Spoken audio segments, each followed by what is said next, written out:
Muy bien amigos, vamos a dar inicio a este nuevo curso de MySQL avanzado en el cual vamos a practicar ya con consultas avanzadas.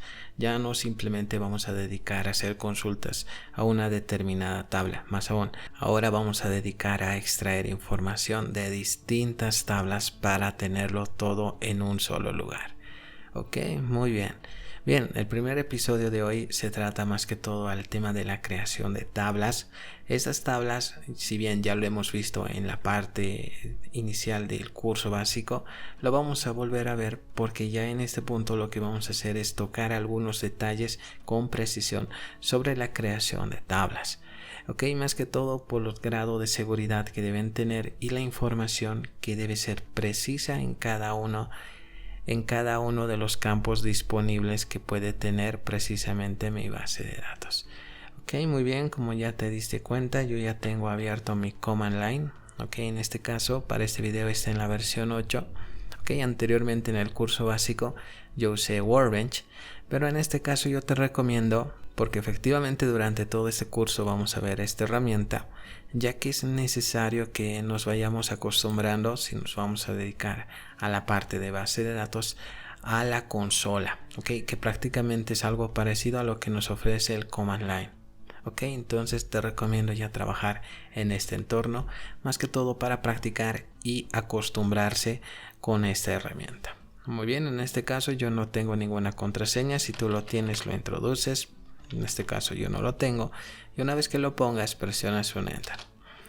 Muy bien, esto ya es conocido, el detalle de siempre, y en este punto vamos a comenzar ya con la creación de tablas, pero antes de ello yo necesito crear una base de datos. Entonces vamos a hacer ese paso: create base de datos, database, y el nombre. En este caso puedes usar el nombre que quieras. Yo simplemente lo voy a llamar prueba.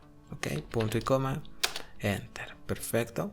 Me dice que todo salió bien. Entonces el siguiente punto ya es ingresar a esta base de datos. Entonces use prueba. Ok, si cometes un error, por ejemplo escribirlo mal acá en la consola y no quieres que aparezca el típico error, por ejemplo punto y coma enter y aparece el error con un valor determinado indicándote dónde has cometido el error y no quieres verlo, entonces para corregir yo te recomiendo que en este caso, antes de ejecutarlo con un enter, tú puedes presionar un control C.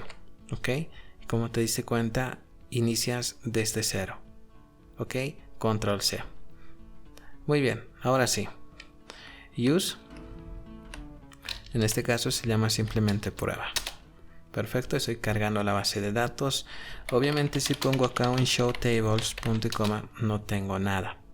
Ok, vamos a comenzar a crearlo. Create table, y en este punto vamos a darle un nombre. Yo lo voy a hacer con mayúscula, usuario. Ok, simplemente así, y vamos a abrir el parámetro. Muy bien, en este caso, como de costumbre, yo voy a presionar un enter. Tú puedes hacerlo en una sola línea por comodidad y para poder ver mejor el código. Yo voy a continuar abajo. Ok, entonces en este punto presiono un enter. Muy bien, continuamos. El primer campo que yo voy a introducir, como de costumbre, que sea el ID de usuario, el código único, que en este caso se dedica más que todo al usuario. Muy bien, como lo aprendimos en la parte básica. Ok, yo lo voy a hacer con minúscula ahora. Entonces lo primero que hacemos es introducir el tipo de dato, por ejemplo int, entero, y acá vamos a añadir una palabra nueva. Yo lo voy a hacer con mayúscula. Ok, unsigned. ¿Qué quiere decir esta palabra unsigned? Ok, o unsigned, como quieras llamarlo. Gracias a esta palabra, cuando no tiene ningún valor negativo, quiere decir que solamente vamos a considerar acá para el ID de usuario simplemente números, ok, que sean de un rango determinado. En este caso simplemente nos va a permitir positivos. O sea que cuando el usuario quiere introducir, por ejemplo, un menos 234 como ID de usuario, no va a permitir, porque el unsigned hace efectivamente eso, simplemente valores positivos. Ok, entonces al determinar que este valor va a ser único, como de costumbre, vamos a decir acá que es una llave primaria, primary key. Muy bien. Finalizamos con una coma, no con un punto y coma, con una coma. Ok, de la misma manera yo voy a continuar abajo. Muy bien. Ahora, si tengo un ID de usuario, un código de usuario, ese usuario obviamente tiene un nombre. Ok, muy bien. De la misma manera vamos a darle un tipo de dato, obviamente tiene que ser varchar, con un determinado rango de valor. Por ejemplo, que me permite introducir hasta 50 caracteres, ok, simplemente para el nombre. Muy bien, hasta este punto nada nuevo. Pero al finalizar, obviamente yo necesito que cada uno de los campos que voy a introducir en realidad no pueden estar vacíos. Con not null estoy indicando que sí o sí tiene que tener un dato de relleno en esta casilla o en este campo. Ok, con not null. Todas las casillas efectivamente. Ok, muy bien. A este not null lo que yo voy a añadir es la palabra unique o unique. ¿Qué quiere decir precisamente este unique? El unique lo que quiere decir que es un identificador, en este caso para nombre, en el cual esta casilla, este campo se va a seleccionar de manera única. En pocas palabras, esta casilla o este campo es especial. Eso no quiere decir que puede ser también considerado como una llave primaria. Llave primaria, como ya aprendimos en la primera parte y en el curso también básico de diseño de base de datos, es una columna con información única y de referencia a una tabla. En este caso, simplemente estamos identificando de manera especial y única, de eso viene el nombre unique, a este campo, nombre. ¿Ok? Un detalle muy importante. Muy bien. Vamos a continuar ahora. Algo que ya es conocido, por ejemplo, la fecha, en este caso de renovación. Obviamente yo no puedo escribirlo así. ¿Ok? Porque si voy a nombrarlo de esa manera, vamos a tener un error. Esto simplemente tiene que parecer como una sola cadena. Si tengo esa separación, no funciona. Por tanto, acá necesito escribirlo de esta manera, algo que ya conocías. Muy bien, como es una fecha, acá no puedo usar ni varchar ni int, usaría date. Ok, muy bien, con referencia a los datos. De la misma manera, este dato no puede estar vacío, not null. Muy bien, separamos con una coma. Y otro campo que vamos a introducir con referencia a la fecha de renovación, porque son campos que sí o sí se utilizan ya con un proyecto serio. Por ejemplo, sería el mes de caducidad. Ok, para variar un poco con el varchar y el int, lo que yo voy a poner acá es otro tipo de dato. Por ejemplo, tiny int. Ok, por poner un valor diferente y variar un poco con este contenido. Muy bien. Ok, este valor es algo especial, por tanto un valor pequeño será más que suficiente. Ok, ahora también en el mes de caducidad podría poner también la palabra unsigned. Ok, ¿por qué? Porque obviamente en mes de caducidad el usuario podría poner un mes negativo, por ejemplo, considerar un -5 de enero del 2019, por ejemplo. Entonces ese valor, para que no se considere en este campo, podría determinarlo de esta manera, que no pueda permitir valores negativos. Muy bien, una vez de hacerlo de esta manera, ahora vamos a aprender otra palabra nueva, como es el caso del zero fill. ¿Qué hace este zero fill? Ok, el zero fill indica precisamente como una especie de contador, ok, que básicamente indica mediante ceros, ok, con valores de ceros, tienen una función especial. Estos ceros, ok, cuando se indican de manera izquierda, ok, o se desplazan de manera izquierda, tienen una longitud específica, ok. Al parecer esto puede confundirnos, pero voy a hacerlo de la siguiente manera. A este zero fill, ok, como te dije, es como una especie de cronómetro o algo así, como un contador que va hacia un punto final, ok, para que me puedas entender. Para que funcione yo necesito un rango, ok, con el mes de caducidad, porque en un determinado punto tiene que caducar. Entonces, en este punto yo voy a poner un check. El check lo que permite es hacer un rango, ok. Entonces para ese rango yo necesito también de la ayuda de paréntesis. Acá, ¿qué necesito poner en un rango? El mes de la caducidad. Mes caducidad. Perfecto. Ahora voy a tratar de hacerlo un poquito más pequeño esto, porque esto es largo. Muy bien, continuamos. Lo que voy a necesitar es un operador. Por ejemplo, voy a decir que el valor del mes de caducidad tiene que ser mayor al valor de 1. No puede ser 0, obviamente, pero el usuario puede introducir precisamente 0 en esta casilla. Entonces, con eso lo que estoy haciendo es evitar ese tipo de movimiento. Ok, muy bien. Y entonces voy a decir y con un AND. Nuevamente el mes caducidad tiene que ser menor o igual al valor de 12. Ok, muy bien. Y finalizamos en este caso cesando la condición con un zero fill. ¿Qué quiere decir todo lo que acabamos de introducir?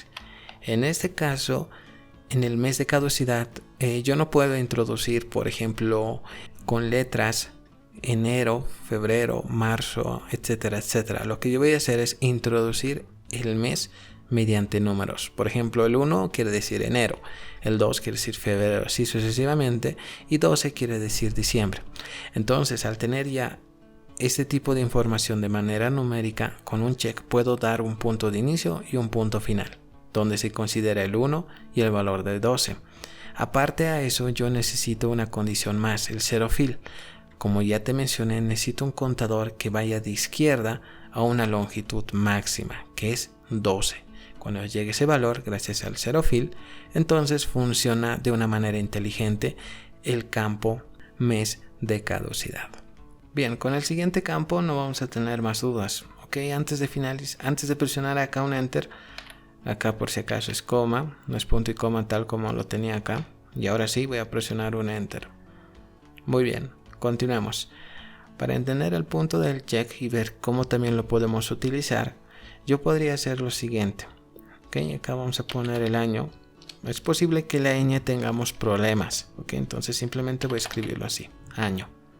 Ok, muy bien, de la misma manera caducidad. Perfecto, muy bien. Entonces, como estamos viendo el tema del año, recuerden que hay un tipo de dato que funciona precisamente con esa información, que es year. Ok, muy bien, nuevamente entonces acá vamos a poner un check. Ok, de la misma manera un parámetro. Acá vamos a poner precisamente el año de caducidad, donde como lo hicimos en esta parte vamos a poner un rango. El año de caducidad en este caso tiene que ser, por ejemplo, mayor o igual a este año. Por ejemplo, vamos a suponer que estamos en el 2021. ¿Ok? ¿Qué quiere decir eso? Quiere decir que el usuario en la parte de año de caducidad no puede introducir un valor que sea menor o igual a este año. Tiene que ser superior. Si pone ese valor, digamos 2018, no funciona. Se considera en este campo que el dato que introduce de tipo año, ok, con esta referencia tiene que ser mayor al 2021. Entonces, dependiendo cómo quieres trabajar, puedes hacerlo de esta manera o un poquito más compleja como lo tengo por acá. Ok, muy bien. Ya para finalizar vamos a introducir otro campo, por ejemplo el del género. Ok, en género yo voy a poner acá la palabra enum. ¿Qué quiere decir enum? Enum es una palabra que identifica de manera precisa qué información se necesita. Por ejemplo, en este caso en el género yo podría decir, mediante comillas, quiero considerar simplemente los valores de masculino. Acá voy a separar con una coma, otra vuelta comillas, y femenino. ¿Qué quiere decir esto? Que simplemente en el campo género aceptará masculino y femenino en ese rango. Todo lo que esté acá son los únicos valores que se permiten en esta columna. Si acá pongo otra cosa, no se permite, porque con género simplemente está tomando en cuenta con enum, ok, masculino y femenino que está en ese rango, en ese parámetro. Ok, muy bien. Y en este caso vamos a permitir con mayor seguridad que este dato tampoco esté vacío. Ok. Muy bien, también podría ser lo siguiente. tipo de usuario. Nuevamente num, parámetros, y dentro de su parámetro vamos a medir dos. Por ejemplo, que el usuario pueda ser gratis o también podría ser de pago. Ok, acá nuevamente podríamos poner un not null, pero al finalizar podría poner un dato que venga por defecto, o sea, default. Ok, al ponerlo de default quiere decir que cuando no se ponga esta información, ya sea gratis o de pago, por defecto considere un valor. En este caso obviamente tiene que ser gratis. ¿Ok? De esta manera estamos determinando si en este caso el usuario en introducir sus datos no pone específicamente ninguno de estos datos o comete un error, ya por defecto en esta columna se considera que ese campo o ese registro es gratis. Ya para finalizar vamos a cerrar efectivamente la tabla, que lo tengo abierto acá y está finalizando acá. Cerramos y con un punto y coma esperemos que todo salga correctamente. Muy bien, funciona. Ahora, para ver el detalle de la tabla, acá podemos poner un descript, ok, o simplemente un desk, ok, dependiendo de cómo utilices esta herramienta. Y acá el nombre de la tabla, que es usuario, punto y coma, enter, y en este punto vemos el detalle de la tabla, cada uno de sus campos, el tipo de dato que estamos manejando, y como te diste cuenta en enum, tengo esas referencias que se permiten, masculino y femenino en el caso del género, y el tipo de usuario, ya sea un usuario gratis o de pago. Por defecto acá ya estoy determinando, acá estoy diciendo que no puede estar vacío. En default lo que determina que este dato está vacío, pero acá ya hay un valor determinado. Ok, acá llave primaria y unique como dato único. Ok, obviamente acá faltaría una llave foránea, que también lo podemos hacer pero creando otra tabla. Muy bien, espero que este episodio te sirva bastante ya para la creación de tablas con específicamente detalles importantes, donde ya acá precisamente en cada campo podemos determinar qué tipo de información queremos que el usuario introduzca. Al momento de cometer algún error, ese tipo de valor no se considere. Ok, obviamente a eso hay que poner otros grados de seguridad que durante todo este curso lo vamos a aprender. Ok, por el momento eso sería todo. Nos vemos en el siguiente episodio con más de tu curso de MySQL, consultas avanzadas.